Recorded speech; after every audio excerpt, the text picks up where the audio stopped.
Picture this. You've spent years as the biggest supplier to your wealthiest client. Your entire business revolves around them. Then suddenly they cut you off completely. That's essentially what's happening right now between the world's two most powerful nations, America and China. And here's what makes this situation truly fascinating. China didn't panic, didn't lash out. They went quiet, but it's a dangerous kind of quiet. By now, most people know that Trump openly declared a trade war against China, slapping hefty tariffs on imported goods, particularly those coming from China. And this isn't the first time. He did the same thing during his first term in office. But what most people don't know, and this is what makes today's discussion so compelling, is that the first trade war turned out to be the biggest wake-up call Beijing ever received. They came to a realization they had long been avoiding. China, the world's second-largest economy, was fragile. Why fragile? Because they were dangerously dependent on a single customer, America. Look at the numbers. According to ING, in 2017, China's exports to America accounted for 19% of China's total global exports, nearly 1/5 from a single country. That means for every 5 products China exported to the world, one of them was heading to America. Now imagine that customer suddenly slamming the door in your face. So when Trump imposed additional import tariffs during his first term, this wasn't just an ordinary economic policy. It was a direct and devastating blow to the heart of the Chinese economy. But this is where China proved to be different from what the world expected.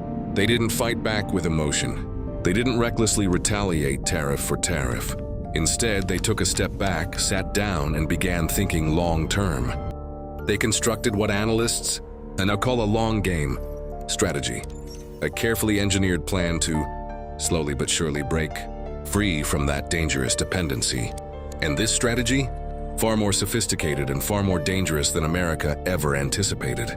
In this video, we're going to break down China's strategy in the trade war against Trump and how they chose to fight back, why they opted for silence over direct confrontation, and most critically, is it actually working?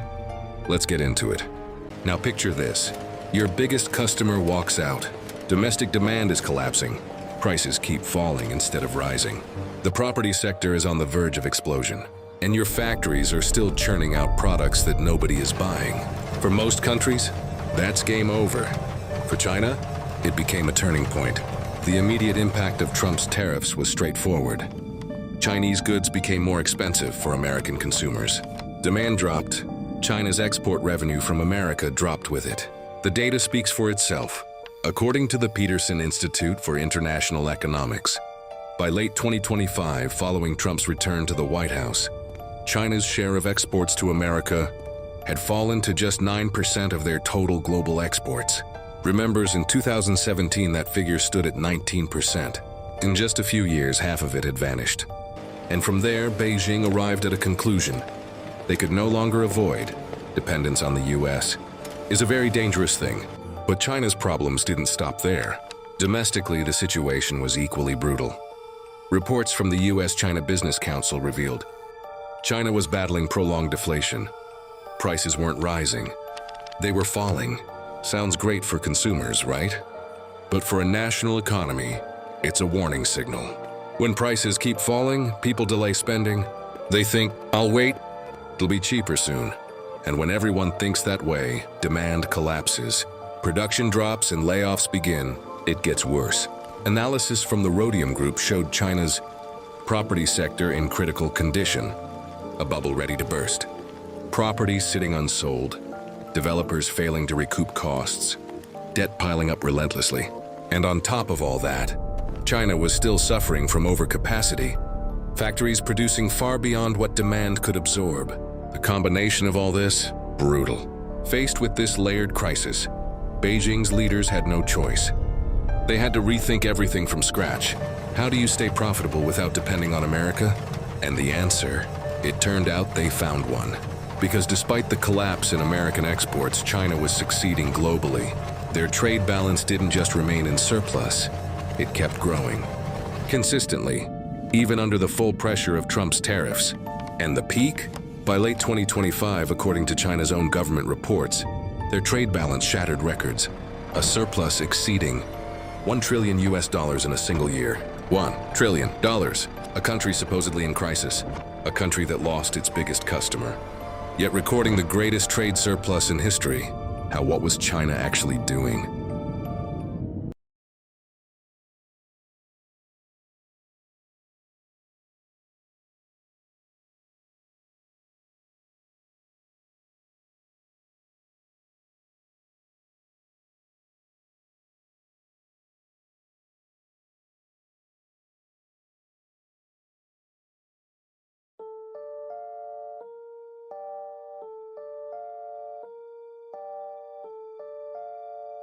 This is what leaves analysts shaking their heads, pressured by an adversary. Instead of surrendering, they came back stronger. So much so that many analysts argue Trump's policies actually helped China become more resilient. Some have even said, had Trump never started this trade war, China might never have reached where they are today. Ironic enormously. Now let's break down exactly how China fought back against Trump's tariffs. In theory, their strategy was relatively straightforward. 3 things. Strategy 1, market diversification. The logic is simple. Rather than selling to one person, it's safer to sell to many.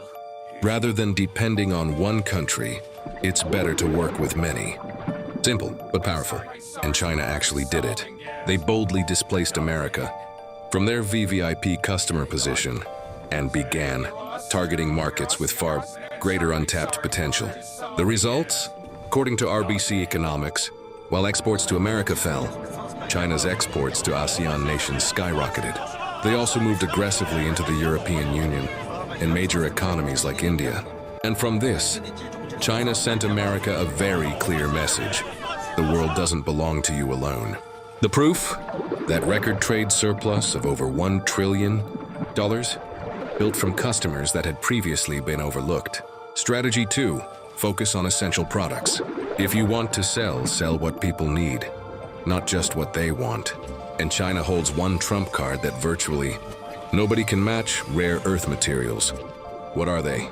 Simply put, rare earth materials are 17 mineral elements that serve as critical raw materials for almost every advanced technology in existence. Your phone, your laptop, electric vehicles, fighter jet components, military weapons systems. All of them depend on these minerals. And here's the part that sends a chill down the spine. According to SPF, China Observer, China controls nearly 90% of the world's rare earth refining capacity. 90% from one country. This means almost every nation with a manufacturing and technology industry needs China. There is no alternative. America felt firsthand just how dangerous that dependency was. Take the critical mineral export restrictions of 2024.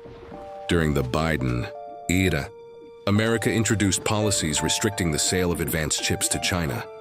Intended to squeeze China in the technology sector, China responded immediately. They banned the export of gallium and germanium to America, 2 minerals that, as it happens, are the primary raw materials for manufacturing semiconductors, for making chips. So America wanted to produce advanced chips, but the raw materials were in China's hands. America's chip industry shook. The message was unmistakable.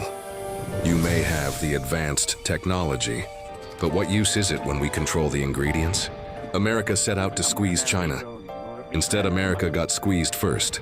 But of the 3 strategies, the one that is, in my view, the most brilliant and the most underrated is the third: silence. Not silence born of fear, not silence born of defeat. Silence as a weapon. According to a journal published by ICER, Trump operates with a transactional and impulsive diplomatic style. He tends to view international relations as short-term transactions without deeply considering long-term consequences. Simply yes or no, now or never. And this unstable leadership style, from attacks on Venezuela, threats to seize Greenland, to tensions with Iran, gradually caused many nations to distance themselves from America. They were afraid, if you're too close to America under Trump, who knows when you become the next target. So many countries began hedging, refusing to align themselves too firmly with either side. They sought partners that were more predictable, more stable, And this is precisely where Xi Jinping's silence became a beacon of hope for nations around the world. Amid all the chaos Trump was generating, China emerged as the opposite, calm, consistent, and reassuringly mature. We never saw Xi Jinping panic, never saw China react recklessly or erratically. They remained focused, measured, and pragmatic.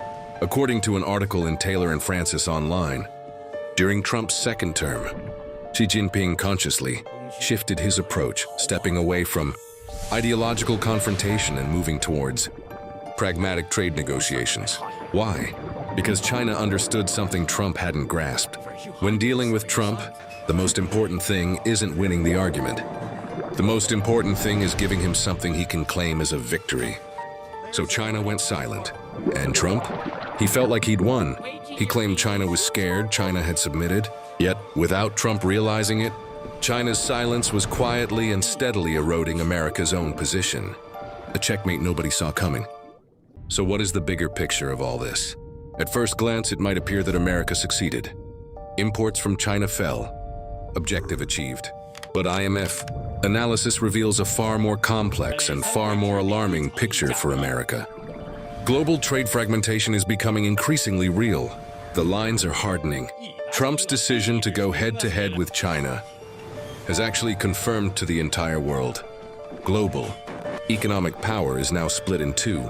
Team America, Team China. And China has proven they are no longer the weaker party in this fight. The impact on other nations, those who were once close to America, are now being forced to play both sides. America is no longer the only strategic partner. They are quietly building alternative relationships with China, seen as more stable, more predictable, and more beneficial. Slowly but surely, America is being left behind. And this is crucial for China itself. This strategy is not yet 100% successful. According to the Asian Development Bank, China still has significant unresolved internal challenges. Deflation remains a major issue. Domestic consumption remains sluggish. The property sector still requires serious intervention. So China hasn't fully won either. But at the very least, they have proven something enormously important, that the pressure from America, which was supposed to weaken China, has inflicted its worst damage on America itself. And this brings us to the great unanswered question: will China ultimately displace America as the world's primary superpower? Or will these two nations continue to coexist in a tension that never truly resolves? I'd love to know what you think. Write in the comments. Who do you believe will win this trade war? And if this video expanded your understanding of the world, don't forget to like, comment, and subscribe. See you in the next one.